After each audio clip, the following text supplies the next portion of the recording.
ঢাকা আন্তর্জাতিক বাণিজ্য মেলায় অংশগ্রহণে ক্ষুদ্র ও মাঝারি উদ্যোক্তাদের বড় চ্যালেঞ্জ স্টল ভাড়া, যা অগ্রিম পরিশোধ করে স্টল নিশ্চিত করতে হয়। এমন অবস্থায় যৌথভাবে অংশগ্রহণের পথ বেছে নিয়েছেন উদ্যোক্তাদের অনেকেই। সময়ের সঙ্গে পাল্লা দিয়ে দর্শনার্থীদের উপস্থিতি বাড়লেও বেচাকেনা বাড়েনি সমান তালে। কাবিল বাংলাদেশের একমাত্র ইউএল এবং ভিডি সার্টিফাইড কেবল, যা এ গ্রেড LME নকশি কাঁথা, চাদর, তাঁতের শাড়ি আর বাঁশ বেতের এসব বাহারি পণ্য বাঙালি সংস্কৃতির প্রতিচ্ছবি। মেলার সৌন্দর্য বৃদ্ধির পাশাপাশি ক্রেতা আকর্ষণে এসব দেশি পণ্যের জুড়ি মেলা ভার।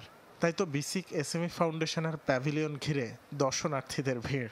এই তো জুতা নিলাম, ব্যাগ নিলাম পাটের, আরও দেখতেছি ওরা 3 গুণ বাড়ায় বিক্রি করতে, বিশেষ করে ছোট জিনিসগুলো। জুয়েলারিগুলো আমার কাছে হামরি কম মনে হয় না, এর চেয়ে মনে অনলাইনে কিনলে আরও কমে পাওয়া যায়।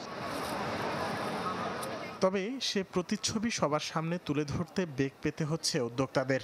দেশের বিভিন্ন অঞ্চল থেকে ক্ষুদ্র উদ্যোক্তাদের নকশি কাঁথা, চাদর সহ বেশ কিছু দেশি পণ্য ঢাকা আন্তর্জাতিক বাণিজ্য মেলায় আসলেও SME ফাউন্ডেশনের ছাউনিতে স্টল কিংবা ছোট একটি জায়গার জন্য গুনতে হচ্ছে বড় অঙ্কের অর্থ, যার কারণে মেলায় অংশগ্রহণ করতে পারছেন না বেশিরভাগ ক্ষুদ্র উদ্যোক্তা।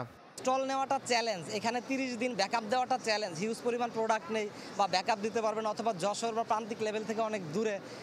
সেই উদ্যোক্তাদেরকে আমরা উঠিয়ে নিয়ে আসার জন্য মূলত হচ্ছে আমরা তাদের কাছ থেকে অল্প অল্প প্রোডাক্ট নিয়ে এসেছি। এটা একজন উদ্যোক্তা না, যশোরের অনেক উদ্যোক্তাদের কাছ থেকে আমরা প্রোডাক্ট কালেক্ট করেছি। ব্যবসার প্রসারে এই ধরনের বড় অঙ্কের বিনিয়োগ বিপাকে ফেলছে ক্ষুদ্র উদ্যোক্তাদের। তারা বলছেন মেলায় অংশগ্রহণে বড় চ্যালেঞ্জ অতিরিক্ত স্টল ভাড়া। 1 লাখ টাকার জন্য এইটুকু একটা স্পেস আমি মনে করি যে অনেক বেশি দাম। এটার জন্যই মনে করেন যে আমরা একটু আটকে যাব, কারণ যদি স্টলের দাম কম হতো তাহলে আমরা অ্যাভারেজ করে একটা কিছু করতে পারতাম। 20% ফুলফিল হয়েছে, বাকি 80% এখনও বাকি। দেখি।